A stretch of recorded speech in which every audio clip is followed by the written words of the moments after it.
Drone لینے پہ مجبور ہوا جب اس کے اسٹاکس وغیرہ استعمال ہو گئے. تو اس کا مطلب ہے کہ ایران نے بھی اپنی ڈرون اور میزائل ٹیکنالوجی کو بہت زیادہ ترقی دی ہے. تو اب دیکھنا یہی ہے کہ پہلے 2 جو راؤنڈ تھے اسرائیل اور ایران کی کشیدگی کے، اس میں علامتی طور پہ تو ایران نے جوابی کارروائی کی اور دنیا کو دکھایا کہ ہم اس کی صلاحیت اور ارادہ رکھتے ہیں، لیکن کوئی مؤثر تباہی اسرائیل کی دفاعی، سیاسی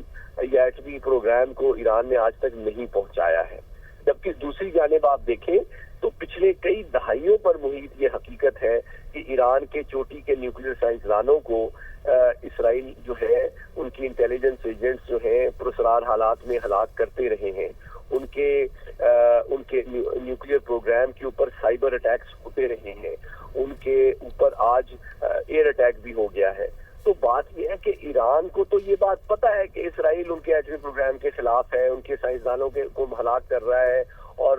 ان کو تباہ کرنا چاہتا ہے، ان کی سیاسی نظام کو تبدیل کرنا چاہتا ہے، لیکن جواب میں اس طرح کی کوئی صلاحیت یا ارادہ ایران کی جانب سے تو سامنے نہیں آیا ہے. ہاں دیکھیں، ایران کے 2 اعتبار سے جوابی کارروائی ان کی ضرورت بھی ہے، مجبوری بھی ہے. ایک تو عالمی سطح پہ انہوں نے دکھانا ہے کہ جناب ہمارے اندر یہ صلاحیت ہے اور ہم کمزور ریاست نہیں ہیں. دوسرا، ان کے اپنے ملک کے اندر بھی ان کی ایک سیاسی مجبوری بھی ہے کہ انہوں نے عوام کو یہ اب ایک اعتماد اور طاقت کا اظہار کرنا ہے کہ جی ہم ترنے والا نہیں ہے اور ہم مضبوط ریاست ہیں. اور چونکہ عوام کے جذبات بھی امپورٹنٹ ہوتے ہیں کہ کیا وہ چاہتے ہیں کہ امن چاہتے ہیں، خوشحالی چاہتے ہیں، یا وہ اس طرح کے حملے کے بعد ایک بڑے پیمانے پہ جنگ اور جوابی کارروائی چاہتے ہیں. تو میں سمجھتا ہوں کہ ایران کی موجودہ سیاسی قیادت کے لیے ایک بڑا کرٹیکل ٹائم ہے جس میں انہوں نے کیلکولیٹ کرنا ہے کہ انہوں نے جواب بھی اس انداز میں دینا ہے کہ وہ مزید کشیدگی سے اور مزید حملوں سے اپنے آپ کو اور اسرائیل کو باز رکھ سکیں، لیکن ساتھ ہی ساتھ اتنے زیادہ محاذ نہ کھول لیں جن کو پھر وہ سنبھال نہ سکیں،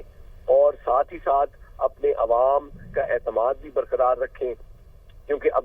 پچھلے چند منٹوں میں اس طرح کے سرکاری بیان بھی ایران سے آ رہے ہیں کہ ان کی سفارتی، سیاسی، فوجی قیادت محفوظ ہے اور کام کر رہی ہے، جس سے یہ ثابت ہوتا ہے کہ ان کو اس بات کا احساس ہے کہ ان کو عوام کو یہ یقین دلانا ہے کہ ان کی جو لیڈرشپ کو ٹارگٹ اسرائیل نے کیا ہے وہ محفوظ بھی ہے اور وہ مضبوط بھی ہے اور وہ کارآمد بھی ہے. تو میں سمجھتا ہوں کہ اس سے بالکل 2 باتیں واضح ہو گئی ہیں کہ آج جن ٹارگٹس کا چناؤ اسرائیل نے کیا ہے اس سے یہ ثابت ہوتا ہے کہ ان کا ٹارگٹ صرف ایران کی ایٹمی صلاحیت نہیں ہے بلکہ ان کی رجیم کا خاتمہ اور تبدیلی بھی ہے. تو آج ایران نے اپنی جوابی کارروائی میں یہ بھی ثابت کرنا ہے کہ نہ صرف یہ کہ اس کی دفاعی صلاحیت جو ہے وہ مستند ہے، وہ جوابی کارروائی کر سکتا ہے، اسرائیل کو قیمت ادا کرنی پڑے گی، اور ساتھ ہی ساتھ ان کا سیاسی نظام اور جو ڈھانچہ ہے وہ بھی منظم اور کار فرما ہے. جی بالکل. علی صاحب، اسرائیل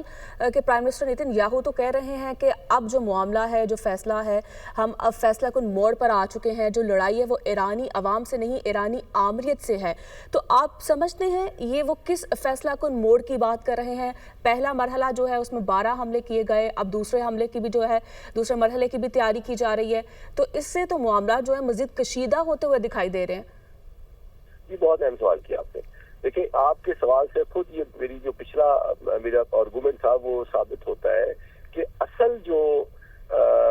الٹیمیٹ آبجیکٹو ہے اسرائیل کا وہ صرف ان کی ایٹمی صلاحیت کا خاتمہ نہیں ہے بلکہ ان کے سیاسی نظام کی تبدیلی ہے. اور اس انداز میں انہوں نے ٹارگٹس کا چناؤ کیا ہے کہ اپنے ملک کے اندر ان کی سیاسی، نظریاتی اور فوجی قیادت جو ہے وہ کمزور دکھائی دے. تو اب عوام، تاکہ ان کے خلاف جو مخالف قوتیں ہیں ایران کے موجودہ سیاسی ڈھانچے اور نظام کے خلاف، ان کو ابھارا جائے اور ان کی حوصلہ افزائی کی جائے کہ وہ داخلی سطح پہ ایران کے جو سیاسی، سفارتی، دفاعی اور نظریاتی نظام ہے اس پہ اپنا دباؤ مزید بڑھا دیں تاکہ وہ اپنے سیاسی اور سماجی اعتبار سے بھی اپنے معاشرے کے اندر کمزور ہو جائے. یہ حکمت عملی آپ کو واضح ان ٹارگٹس اور ان نیریٹیوز اور ان بیانات میں نظر آ رہی ہے. تو اب بنیادی طور پہ جس طرح میں نے پہلے گزارش کی، ایران کی موجودہ قیادت کو 2 محاذوں پہ یہ جنگ لڑنا ہوگی. ایک تو دفاعی محاذ ہے کہ جس میں دفاعی سطح پہ انہوں نے ایک مؤثر رد عمل گیا ہے، لیکن سیاسی اور سماجی محاذ پہ بھی انہوں نے عوام کو اعتماد میں لے گیا ہے کہ نہ صرف یہ کہ وہ ان کی موجودہ سیاسی نظام اور سیاسی قیادت جو ہے وہ ایران کا دفاع کرنے کی صلاحیت اور اہلیت رکھتی ہے، بلکہ عوام کے احساسات، ان کے مفادات کی ترجمان بھی ہے اور اس کی محافظ بھی ہے۔